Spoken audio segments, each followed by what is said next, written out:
Siti Hajar mendaki sebuah tempat yang tinggi yang dikenal dengan nama Sofa. Ia memperhatikan sekelilingnya dengan harapan dapat melihat air. Namun, ia tidak melihat dan menemukannya. Ia pun turun dan berlari-lari kecil menuju tempat yang tinggi lainnya yang dikenal dengan nama Marwah. Ia memperhatikan sekelilingnya lagi dan tidak melihat suatu hal apapun. Setelah itu, ia kembali lagi ke Sofa dan ia melakukan hal yang sama sebanyak 7 kali. Akhirnya, setelah ia mendekati Marwah, lalu ia kembali menemui anaknya Ismail yang terus saja menangis dan menggerak-gerakkan kakinya ke tanah sehingga terlihat basah dan menimbulkan percikan air yang kemudian berkumpul. Bismillahirrahmanirrahim. Saudara-saudaraku pendengar kisah-kisah Islami, semoga selalu dalam perlindungan Allah Subhanahu wa taala. Kali ini kita akan membahas kisah Nabi Ismail alaihissalam yang penuh dengan peristiwa penting dalam kaitannya dengan sejarah perjalanan agama Islam. Sebelum kita melanjutkan kisah Nabi Ismail alaihissalam, marilah kita berselawat kepada Nabi Muhammad sallallahu alaihi wasallam. Allahumma salli wa sallim ala Muhammad. Allah Subhanahu wa taala menerangkan kenabian Ismail alaihissalam dengan firman-Nya dalam surat Maryam ayat 54. Wadhkur fil kitabi Ismaila innahu kana shadiqal wa'di wa kana rasulan nabiyya. Dan ceritakanlah, hai Muhammad, kepada mereka kisah Nabi Ismail alaihissalam yang tersebut di dalam Al-Quran. Sesungguhnya ia adalah seorang yang benar janjinya dan dia adalah seorang rasul dan nabi. Nabi Ismail alaihissalam telah menyebarkan dakwahnya ke tengah-tengah suku-suku bangsa Arab. Ia merupakan putra dari Nabi Ibrahim alaihissalam. Nabi Ibrahim alaihissalam telah bermukim di negeri Harran, sebuah negeri kuno yang saat ini berada di negara Turki untuk beberapa waktu lamanya. Dan selama itu ia telah menikah dengan putri pamannya yang bernama Siti Sarah. Akan tetapi bagi Nabi Ibrahim alaihissalam, negeri ini terasa sempit karena para penduduknya tidak mau menerima dakwahnya, kecuali Nabi Lut alaihissalam dan beberapa orang lainnya saja. Maka ia membulatkan tekadnya untuk berhijrah dari negeri itu. Selain itu, telah terjadi permusuhan yang sangat mendalam antara Nabi Ibrahim alaihissalam bersama orang-orang yang beriman dengan para penyembah berhala-berhala yang enggan menerima seruan Nabi Ibrahim alaihissalam untuk beriman kepada Allah Subhanahu wa taala. Oleh karena itu, Nabi Ibrahim alaihissalam pergi dan berpaling diri dari mereka dengan melakukan hijrah. Sikap yang diambil oleh Nabi Ibrahim alaihissalam terhadap kaumnya dipuji oleh Allah Subhanahu wa taala di dalam Al-Quran dan diperintahkan kepada orang-orang yang beriman untuk mengikuti hal yang sama. Sesungguhnya telah ada suri tauladan yang baik bagimu pada Nabi Ibrahim alaihissalam dan orang-orang yang bersama dengan dia ketika mereka berkata kepada kaum mereka, sesungguhnya kami berlepas diri daripada kamu dan daripada apa yang kamu sembah selain Allah Subhanahu wa taala. Kami ingkari kekafiranmu dan telah nyata antara kami dan kamu permusuhan dan kebencian buat selama-lamanya sampai kamu beriman kepada Allah Subhanahu wa taala saja. Nabi Ibrahim alaihissalam berangkat bersama orang-orang yang beriman kepada Allah Subhanahu wa taala menuju negeri Syam yang disebut juga dengan negeri Kan'an, lalu menetap di sana untuk beberapa waktu lamanya. Kemudian negeri Syam ditimpa dengan bencana besar berupa paceklik sehingga menimbulkan kelaparan bagi para penduduknya. Banyak dari penduduknya pergi mencari rezeki atau rerumputan ke tempat lain untuk menggenapi makanan terhadap kambing-kambing yang mereka pelihara. Maka Nabi Ibrahim alaihissalam juga pergi meninggalkan negeri Syam dan menuju Mesir. Sesampainya di Mesir, Nabi Ibrahim alaihissalam kembali melanjutkan perjalanannya menuju Palestina bersama istri dan budak perempuan milik istrinya yang bernama Siti Hajar. Dan pada saat itulah Nabi Ibrahim alaihissalam sangat menginginkan untuk mempunyai seorang anak. Maka ia berdoa kepada Allah Subhanahu wa taala. Siti Sarah seakan-akan merasakan apa yang sedang bergejolak di dalam hati suaminya. Maka ia berkata kepadanya, sesungguhnya Tuhan telah mentakdirkan aku untuk tidak melahirkan anak. Oleh karena itu, aku berpendapat agar engkau mengawini budak perempuanku, yaitu Siti Hajar. Semoga Allah Subhanahu wa taala menganugerahkan kepada engkau seorang anak darinya. Siti Sarah adalah seorang yang telah lanjut usia dan merupakan seorang wanita yang tidak dapat melahirkan keturunan. Atas permintaan dan keinginan dari istri pertamanya, kemudian Nabi Ibrahim alaihissalam nikah lagi dengan Siti Hajar yang kelak memiliki keturunan bernama Muhammad sallallahu alaihi wasallam, sang rasul dan utusan Allah Subhanahu wa taala bagi semesta alam. Setelah Nabi Ibrahim alaihissalam dikaruniai seorang anak dari Siti Hajar mulai merasa bangga dan merasa kuat atas kedudukannya dengan hadirnya Ismail. Namun pada sisi yang lain menimbulkan kesedihan dan kecemburuan pada diri Siti Sarah, istri pertama Nabi Ibrahim alaihissalam. Maka ia meminta kepada Nabi Ibrahim alaihissalam agar menjauhkan mereka berdua dari kesehariannya karena ia tidak dapat menanggung kehidupan bersama Siti Hajar.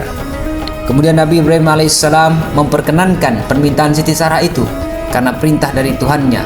Allah Subhanahu wa taala mewahyukan kepada Nabi Ibrahim alaihissalam agar ia membawa Siti Hajar dan Nabi Ismail alaihissalam untuk pergi menuju Mekah. Sedangkan Nabi Ismail alaihissalam ketika itu masih dalam keadaan menyusu. Nabi Ibrahim alaihissalam berjalan menyertai anak dan istrinya dengan petunjuk dan kehendak Allah Subhanahu wa taala yang Maha Kuasa. Allah Subhanahu wa taala memerintahkannya untuk berhenti di suatu tanah kosong dan sunyi jauh dari keramaian, yaitu di tempat yang kelak akan dibangun Baitul Haram Mekah. Nabi Ibrahim alaihissalam lalu menempatkan Siti Hajar dan bayinya di tempat gersang yang tidak memiliki air. Kemudian ia meninggalkan mereka berdua dengan berharap ia bisa kembali.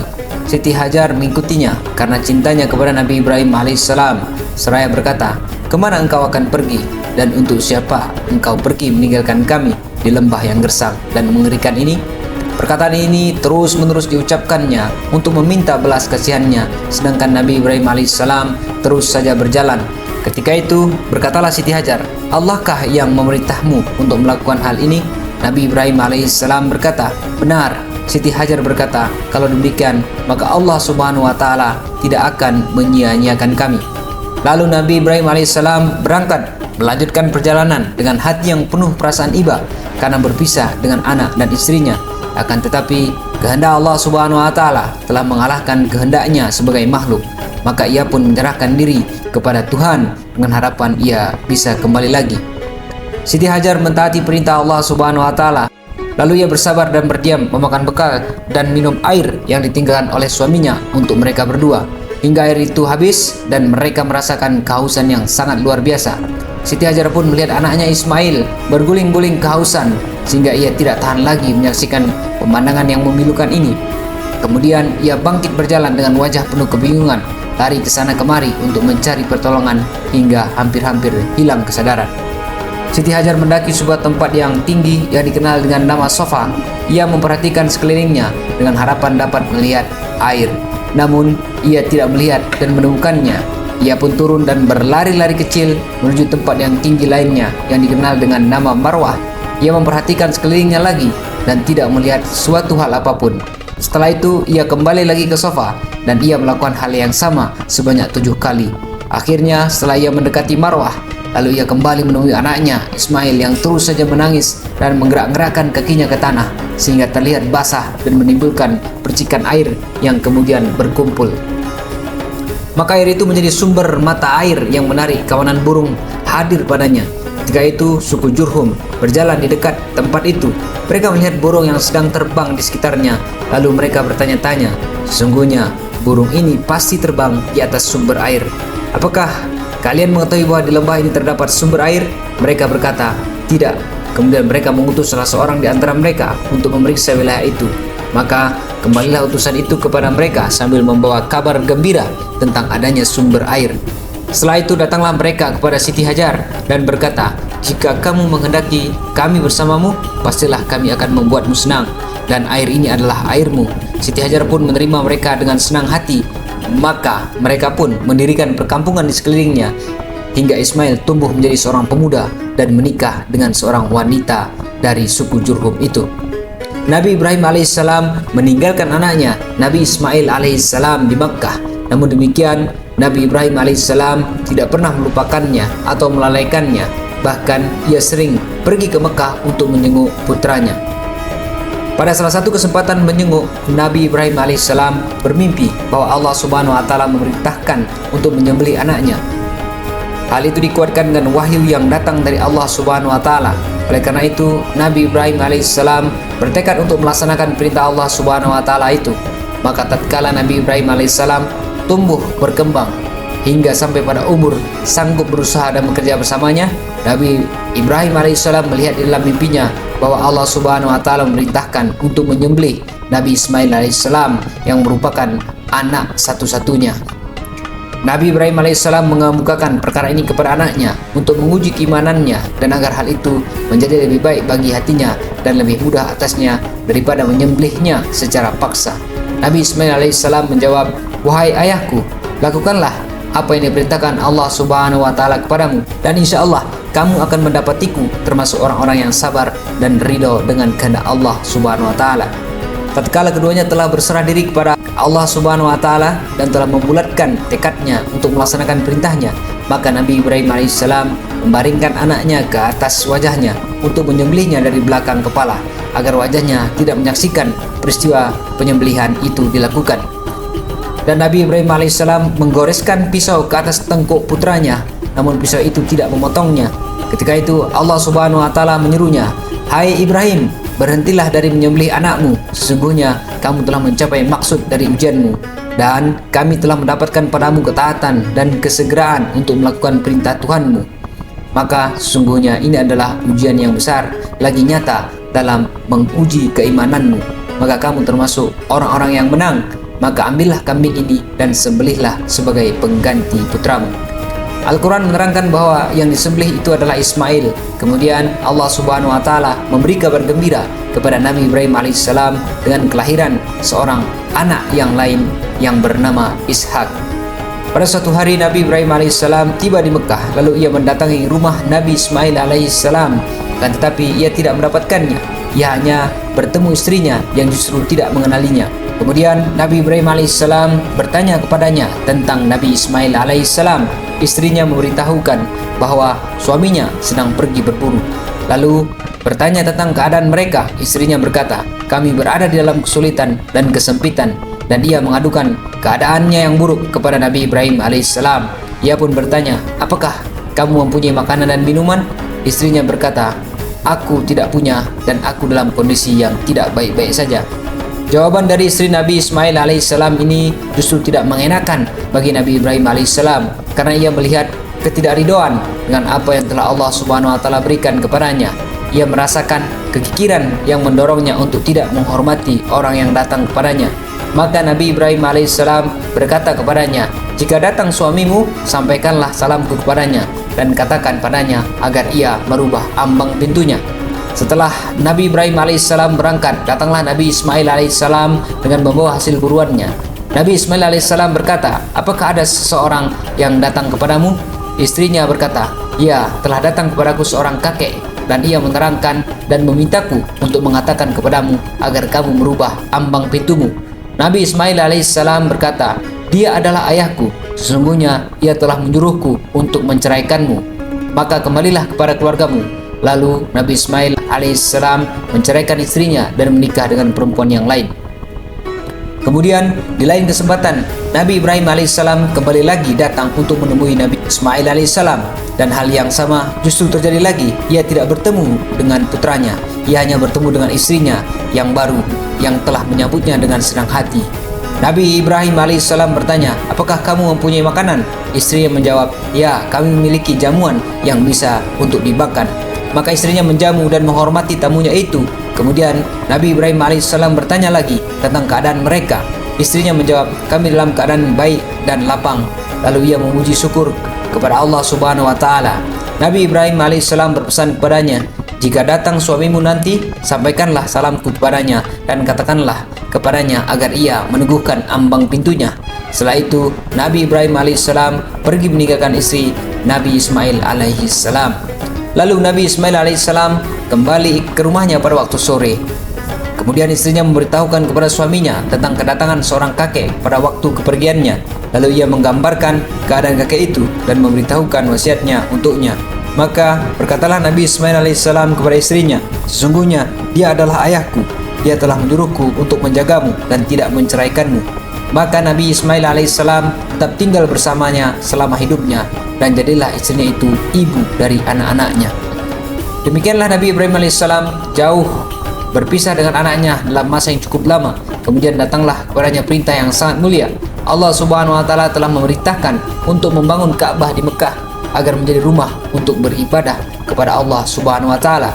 Nabi Ibrahim alaihissalam pun kemudian pergi untuk mencari anaknya, Nabi Ismail alaihissalam. Kemudian ia berhasil menemuinya pada saat ia sedang meruncingkan anak panahnya di dekat sumur Zam-Zam. Nabi Ibrahim alaihissalam memberitahukan kepadanya bahwa Allah Subhanahu wa taala telah memerintahkan keduanya agar membangun sebuah rumah untuk beribadah kepadanya di tempat itu. Maka Ismail berkata, "Kerjakanlah apa yang diperintahkan Tuhanmu kepadamu, dan aku akan membantumu di dalam pekerjaan yang mulia ini." Maka mulailah Nabi Ibrahim alaihissalam membangunnya, dan Nabi Ismail alaihissalam memberikan batu-batu kepadanya. Kemudian Nabi Ibrahim alaihissalam berkata kepada Nabi Ismail alaihissalam, "Bawalah batu yang baik kepadaku untuk aku letakkan agar menjadi tanda bagi umat manusia." Kemudian malaikat Jibril memberitahukan kepadanya dengan batu yang hitam yang dikenal dengan Hajar Aswad. Maka ia mengambilnya dan meletakkan pada tempatnya. Demikianlah setiap kali mereka membangun, mereka berdoa kepada Allah Subhanahu wa taala, "Ya Tuhan kami, terimalah daripada kami amalan kami. Sesungguhnya Engkaulah yang Maha mendengar lagi Maha mengetahui." Maka ketika bangunan itu telah tinggi dan orang tua itu telah lemah untuk mengangkat batu-batu, berdirilah ia di atas sebuah batu, yaitu Maqam Ibrahim. Allah Subhanahu wa taala mengingatkan kepada kaum muslimin Arab dengan nikmat ini, yaitu membuat Baitul Haram sebagai tempat berkumpul atau tempat kembali manusia dan menuju kepadanya untuk beribadah. Sebagaimana Allah Subhanahu wa taala telah menjadikannya tempat yang aman bagi setiap orang yang takut, karena orang yang masuk ke tanah haram tidak akan ada seorang pun yang menyakitinya, sehingga membuat tempat itu suci. Tidak diperbolehkan bagi seseorang untuk bermusuh-musuhan di atas tanah itu. Dan makam Nabi Ibrahim alaihissalam yang telah Allah Subhanahu wa taala perintahkan untuk menjadikan tempatnya itu sebagai tempat salat, juga tempat Nabi Ibrahim alaihissalam berdiri di dalam membangun Ka'bah. Dan Allah Subhanahu wa taala memberikan wasiat kepada Nabi Ibrahim alaihissalam dan Nabi Ismail alaihissalam untuk mensucikan rumah Allah Subhanahu wa taala dari noda yang nyata seperti kotoran-kotoran dan noda-noda yang manawi seperti syirik dan penyembahan terhadap berhala-berhala, agar ia menjadi suci bagi orang-orang yang tawaf di sekitarnya dan orang-orang yang beritikaf atau orang-orang yang berdiam di dalamnya untuk beribadah, dan orang-orang yang ruku dan sujud kepada Allah Subhanahu wa taala. Al-Quran menyebutkan doa Nabi Ibrahim alaihissalam kepada Allah Subhanahu wa taala agar menjadikan negeri Makkah negeri yang aman sentosa dan memberikan rezeki serta kebaikan-kebaikan kepada penduduknya yang beriman. Allah Subhanahu wa taala telah memperkenankan doa Nabi Ibrahim alaihissalam, maka jadilah Makkah negeri yang aman sentosa, dan barang siapa yang bermusuh-musuhan di atas negeri ini, pastilah Allah Subhanahu wa taala akan membinasakannya. Demikianlah kisah Nabi Ismail alaihissalam. Semoga selalu dapat kita ambil hikmah dan pelajaran berharga darinya.